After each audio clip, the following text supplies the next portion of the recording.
જય જવાન જય કિસાન। તો આજે આપણે કાસની મુલાકાત લઈએ। આ કાસ કઈ રીતનું વાવેતર કરવરાય અને કેટલા દિવસ થયો છે વાવેતર કરવાનો, કેટલો ટાઈમ થયો છે આપણે પૂછશો ખેડૂતને, અને કાસ કરવરાય કે ના કરવરાય થોડી ખેડૂત પણ માહિતી આપશે।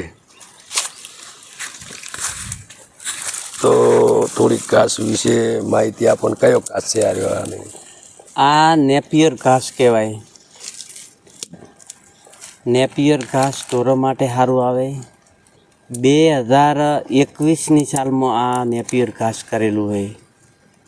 કમસે કમ 45 દાડે પાછી બિરુકી લવ અને વાઢવામાં આવે રહી।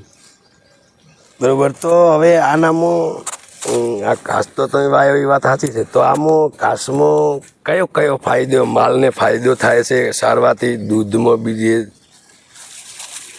ઓને માટે ફાયદો કરવામાં જો ઘરો કતરીઓ કતરવામાં આવે તો સારવામાં હે ફાયદો। અને આખા ડોકા વાડીને નોખવા જો તો પોંદડા ખાય, બાકી એના ડોકા પડી યારે ડોકો સાવી શકતો હે નહીં। જે ભાઈ ઘાસ કરેલો ને અતરો મોટો વધેલો હોય તો વરના માટે સ્પેશિયલ ઢોરો માટે કતરીઓ સહી દે।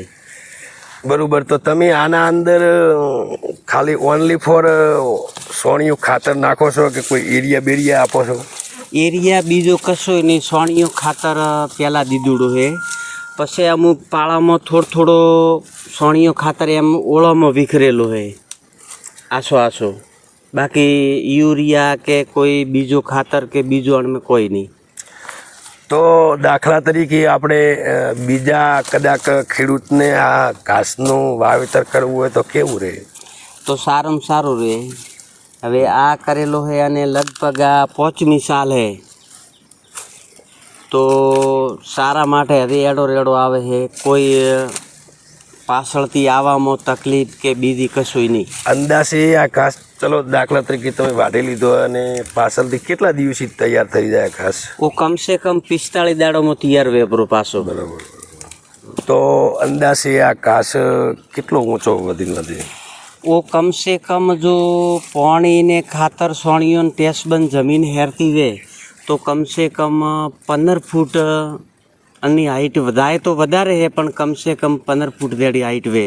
15 ફૂટ વે એટલે પછી છેલ્લે રાતો હારો કાઢ્યો। તો પછી એ રાઈટ છે।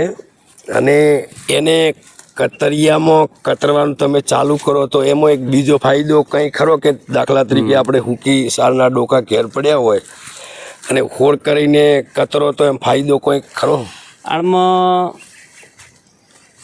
ઘાસ લેગે અને કતરિયા ભેળો 1-2 પૂળો કતરવાળો ઘાસ અને 1-2 પૂળો હુકો, તો 2 મિક્સ વેનથી 1 દોડીઓ ભરીને સાર ભેને મેલો તો ઢોર ખાઈ અને 1 દોડિયામાં તાપીને ખાઈને પાણી પીને વારી આખો દાડો ઓગળવારું કરે। મતલબ પોતાનું કેવું એવું થાય છે કે આ ઘાસ સારો છે અને 15 ફૂટ કમસે કમ વધે। કેટલો અંદાજે 15 ફૂટ વધે છે। 15 ફૂટની અંદરમાં ઘાસ દાખલા તરીકે 1-2 જોબો કે 4 જોબા વાઢીને લઈ ગયા હોય તો એમના ભેગી હુકી 4 હોય અને બી મિક્સ કરી અને એમને દોડ્યું કદાચ ભે હોય ગા હોય એમને આપી દીધું હોય તો એમને બી હુકી 4 અંદર હોય તો એમને પાણીની જરૂરિયાત પડે, ન કે એકલું લીલું ખાય તો પાણીની જરૂરિયાત પડતી નથી। જેટલું આપણી ભેંસ હોય કે ગા હોય તો પાણી જેટલું પીએ એટલો મોટો આપણે પણ ફાયદો થઈ શકે છે ને? આ ફાયદો થઈ શકે। બરાબર। જેટલું પાણી જ્યાદા પીએ એટલું આપણે ખોરાકી બી ઓછું આલવું પડતું હશે ને? ખોરાકે ઓછું। તો આપણે ઘાસની વાત કરીએ તો આ એક જોબું છે ને વાઢીએ કેવો વઢાય ચેક તો કરીએ ને। તો આ જુઓ ઘાસ લોબો જોઈ લો।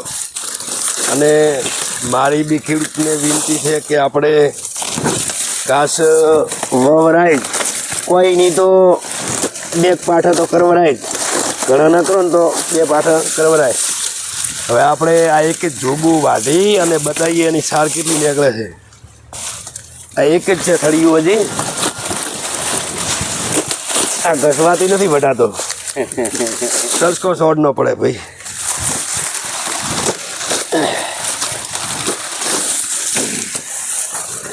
હજી એક જ જોબાના વાડો છું હો ડોકા. એના માટે કતરીઓ તો ફરજિયાત જોઈ. એટલે કતરિયાની પણ જરૂર પડે જ, કેમ કે આખો ડોકો ખાઈ ના શકે. જોઈ લો, એ આ એક જ જોબો છે, આ એક જ. તો આપણે આની કતર કરીએ ને તો નંબર ધાપી દેશે. હાઈટ વધારી આખી હાઈટ વેગી. જોઈ લો, આ એક જ જોબો છે.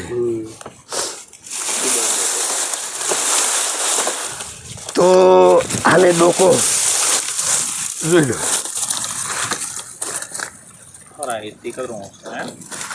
ખેડૂતને વવરાય કોઈ નહીં, બંધે જ લાવો. બંધો નવરો પડ્યો હોય ને તો બંધે વવરાય. જમીન નવરી પડી હોય ને તો બગાડ નથી કરતો અને વવરાય. બરાબર ને? જય જવાન જય કિસાન.